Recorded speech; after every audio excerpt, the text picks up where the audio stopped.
Winning more fights in Fortnite is actually way simpler than you may think, and it doesn't just depend on having super fast and flashy mechanics.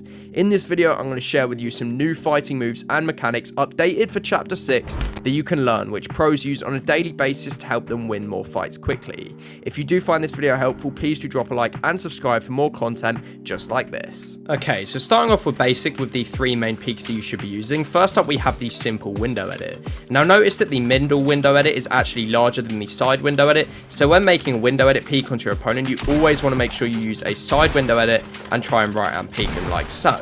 Next up, we have the generic peanut butter peek. Now this is like this, and you can look to right hand peek them just by jumping up over your opponent like this and getting a free shot onto your opponent. Now the last and third main peek which you should use is this diagonal wall peek right here, because it allows you to position to the left hand side of your box and still get a nice easy pump onto your opponent, whereas from your opponent's point of view, you are concealed mostly, especially your head, by the wall, so they can't get as high damage of a shot onto you. I would only make this peek when you have the health advantage over the opponent. There are other more advanced peeks in the game which you can use, like the Martor's peek or like this peek right here, but these aren't really practical for in-game use.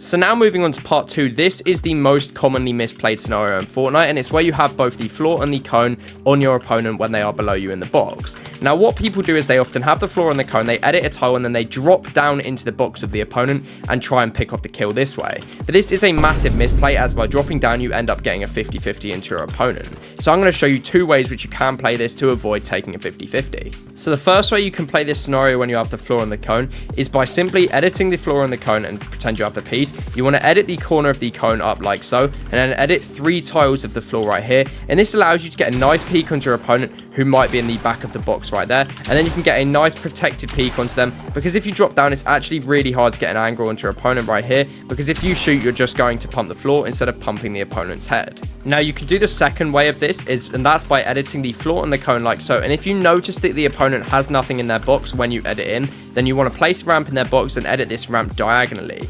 Now what this will do is this will push your opponent into this corner right here, and if you position over to the left hand side, you can get a nice right hand peek onto your opponent, which from their perspective it's really or almost impossible to see you, as again if they try and pump you even with their reticle on you, they're just going to end up pumping the stair. Part 3 of today's video is about how to properly approach an opponent when they are sat in a box like this. Now there are two main ways that you can do this, and the first and most common mistake which people will make is walk up and just straight double pickaxe the wall like this. This is way too predictable, and the second your opponent sees you swinging their pickaxe, they're just going to make a wide edit open and pump you in the face. So what you can actually try and do is you can single swing your pickaxe and then pull out your shotgun straight away like so. So let's pretend we was walking up to the wall, we single pull out our pickaxe and then aim your shotgun at the opponent. What they may do inside the box is they may make this open edit, and what you will do is you've already got your pump reticle on them, so you can get an easy max damage pump onto the opponent like so. However, something to keep in mind when trying to pickaxe bait is that there's this new move coming really popular with players, and what that is basically when you swing up to the wall and you've pickaxed it once and then you hold their shotgun out, what the opponent inside the box may do is they may actually open a window edit, leaving themselves exposed to a shot from you. And the reason why they do this is because you then take a shot at the wall, and that encourages you to try and hit them, because obviously you're taking a shot to try and hit them. But what they do is they basically reset the wall really fast, so what you do is you end up shooting out their wall and getting no damage onto the opponent. Then what this does is this leaves the opponent in the box with a free shot onto you, which they can then take and then look to piece you up like so. So okay, but what actually is the correct way to approach and pressure a player in a box? Well, you always want to make sure that you set up diagonally. Now my favourite way to do this is when approaching your opponent in a box, place a cone down right in front of them and edit the top 2 tiles up just like a ramp like so. Then you want to make sure that you either claim one of the 2 side walls, claim both if they're available, but make sure you claim at least one. Because what you can then do is edit out the side of this side wall and look to reset this cone immediately, which already leaves you a right hand peek onto the opponent if they were to, example, have this edit open. Now it's not only this that you guys can do, so when you've got the cone and you've flipped out and you've come out to the side, what you can then do is set up a box right here, because from this diagonal box you can see there and I'm here, so we're playing diagonally. You can pressure on this right hand side right here, you can pressure their wall, look to claim this wall and get an edit onto them, or you can set up another right hand peek onto the opponent right here, so you can either right hand peek with this wall or you can right hand peek with this wall.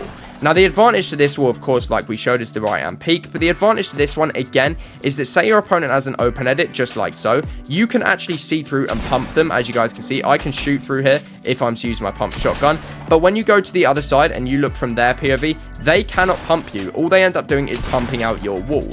So when you are in this situation in this box, you have a free right hand peek onto them and they cannot get an angle onto you. So both of these peaks when setting up diagonally are really advantageous, and you can use both of them when trying to pressure and fight an opponent who's boxed up. So next up for part 4 of today's video, I want to talk about how to deal with and how to pressure opponents when they're playing defensively in a box like so. Now something to note is that around 80% of players, when their wall is being pressured like so, actually always edit out to their left hand side instead of their right hand side. Now you can note this obviously that they're more likely to edit out to this side, and you could look to pre-piece just out to the right hand side like so. But now talking about just how you're going to pressure the opponent in general when you are looking and coming up and when they're playing defensively like this, well, it's pretty straightforward what you need to do. You just need to decrease the amount of potential options they have when exiting their box, and this can be through using exit piece or something like that. So for example, if I put a box out to the left hand side while they're in this box, he now no longer has the option of going out to his right hand side, which of course is my left, so I know that decreases the amount of options that he can do. Then that means there's an even more likely chance that he runs out to his right hand side right here, which again we can look to piece control up. If I have boxes on both sides and a cone in front, this significantly decreases the amount of options which the player inside the box can do. So if you get their wall like so, there's now nowhere they can go, and you can use a good smart peek like the peanut butter and pick up the elimination. So now moving on to part number 5, I want to talk about learning to use phase-ins to end fights quicker. Now the code of the map I'm using is at the top of the screen, and it's really good because it allows you to practice running and phasing in.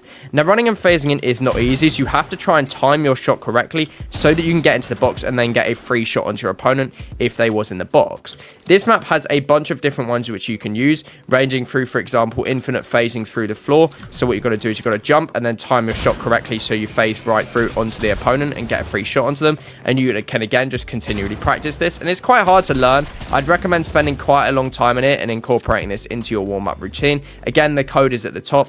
You also want to try and learn to do this with a pickaxe, but this is a lot harder to do. As you can see, I reckon I can do it about 50% of the time, and what it allows you to do is when you get your opponent weak, you can literally just run and jump straight through the wall and then get an instant shot onto your opponent, helping you to finish the fight quicker. The code's right there. There's the name of the map. I'd recommend you implement this into your routine. If you found this video helpful, please click this video on screen so you know the best drop spots to land in rank this season. Peace out from me. Subscribe for more.